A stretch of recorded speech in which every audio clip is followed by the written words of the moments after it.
You still come into work, 91 Yes, years old. yes. What keeps you coming back? I don't have anything else to do. I enjoy it, actually. Yeah. Well, there are young people here. I live alone at home since my wife passed away about 11 years ago. Uh, uh, and I just like the environment, and I keep working. And your wife was a celebrated doctor in her own right. Right.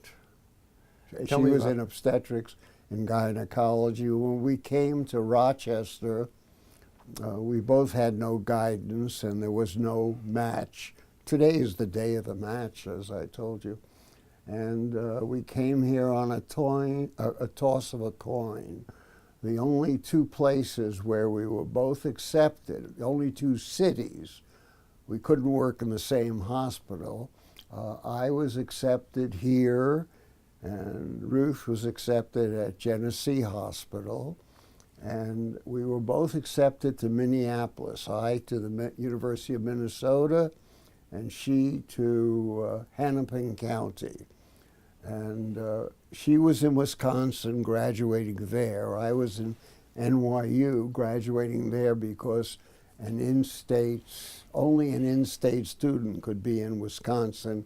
And I went to Wisconsin initially from the Bronx, and I could go to medical school there because it's the end of the war.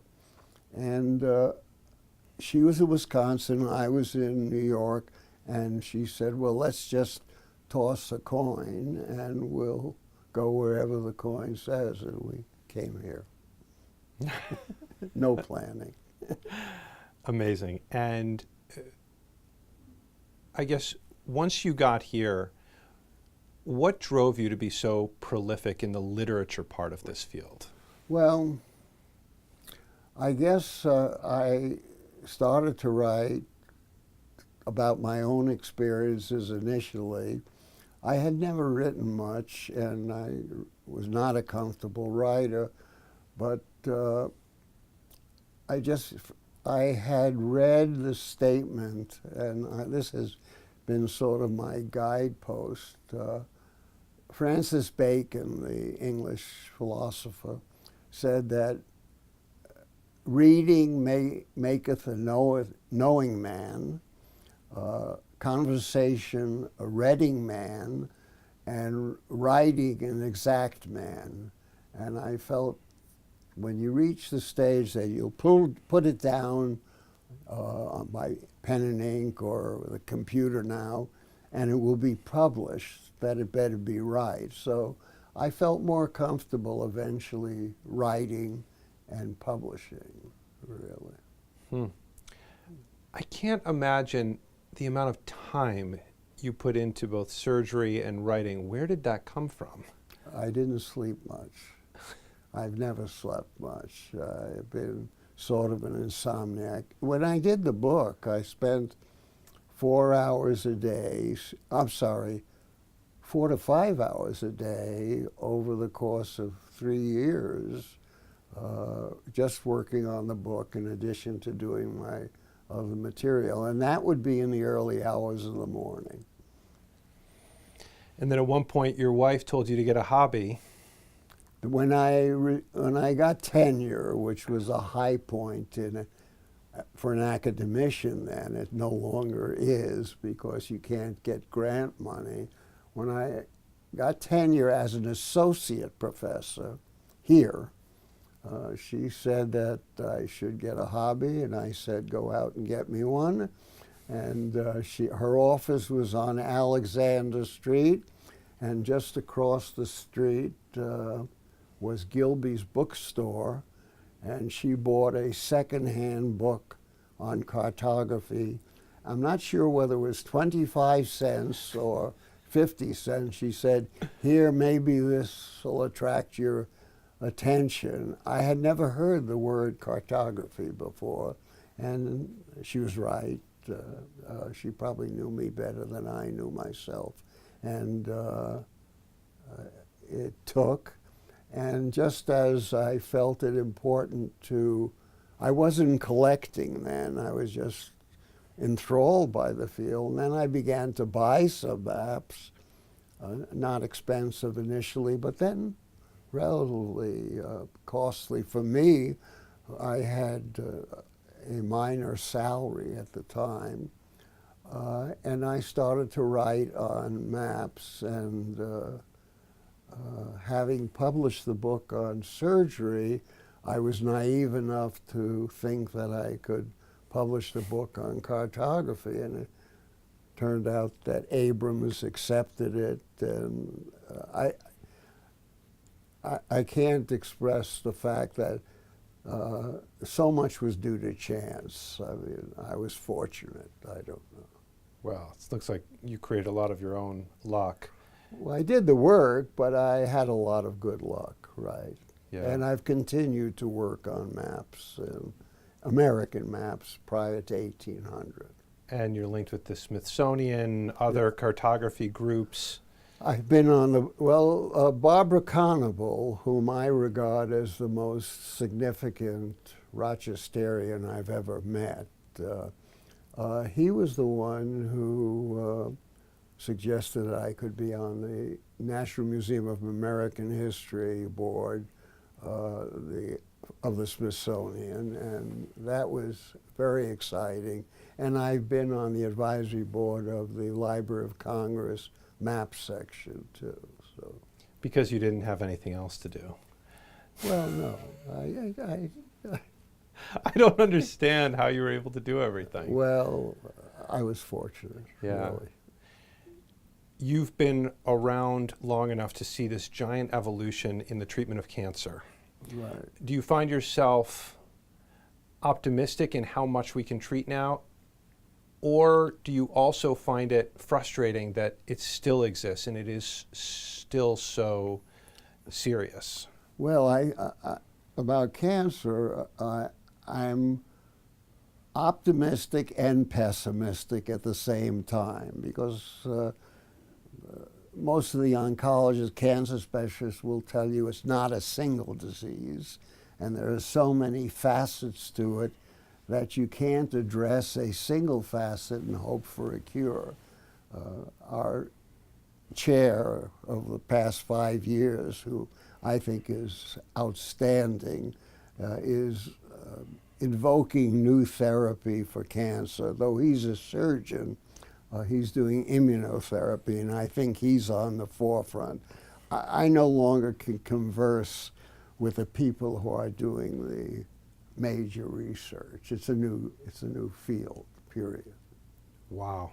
That says a lot about the evolution of the... Yes, which is as it should be. Right. I mean, Yeah. I sort of look at myself as Homo erectus with Homo sapiens on the forefront. But they still have to pay you homage, though. No, they don't have to. I think they do that for age, really. Oh, okay. You were saying that for as difficult as it was to step down from chair, it was much more difficult for you to step down from surgery at 72. For me it was, yes. How come? I loved operating. I think I did it well. I didn't like administering, but we had a very good department. We recruited very good faculty, very good, and I enjoyed that. And I felt that the unique aspect of academic surgery that could be accomplished by nobody else.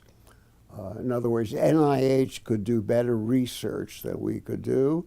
Cleveland Clinic or Mayo could do better, could focus on clinical surgery, but all that was our major raison d'etre, if you will, was to create the next generation of surgeons and excite them to continue surgery. I don't think we're succeeding too well, because many of the people I recruited are retiring early. That was unheard of when I was functioning as a practicing surgeon. In other words, we've had 2 full professors retire at age 60. They're burned out, they say, and I don't doubt that they are, but it's a different time. You've probably heard the same thing regarding the computer and the distraction of the patient from the physician with the computer placed in between. It's less personal, and I think it's less fun right now. I was fortunate to live at the right time of practicing medicine. It was a romance. I truly, I know nobody believes it, I enjoyed coming to work every day. I truly did. Do you still? Yes. Oh, yeah. But I don't have the responsibility now. Now I come in and watch everybody else have trouble, and I sit here and do what I want to do. What was it about surgery itself that you loved, the actual process of it? Because it is, I think it is the one phase of aspect of medicine in which you can potentially remove the patient, remove the disease from the patient. If it's a benign disease, it won't recur. If it isn't, it will. I think it's more, to me it was more dramatic, and it worked with my personality, I think. My last question for you, what was it like to live in the same house with someone who was as prestigious as you within the medical field, OBG, ran Genesee? Well, it was fine. She was responsible for any success that our kids have had, for my hobby, and we always help to strut the other person up and give them, make their lives easy. We had a housekeeper, of course, so took care of the kids, but we did all our vacations together. We never, when the kids were growing up, we never took a vacation without them. And they were modest vacations in a Volkswagen microbus and a tent, and they were fun. And the kids remember it too. No, neither one of us felt that we were the dominant person in a couple, really. Any advice for upcoming doctors overall? Well, I think they should, it's easy to say, but try to create an ambience around them in which they'll enjoy their work every day. And that pertains not only to physicians, surgeons, or anybody else. My concern is when I go to the party of one of my colleagues, the dinner party, and I see the people who are talking about their daily life, I don't see the sense of happiness that I saw in my own colleagues, really.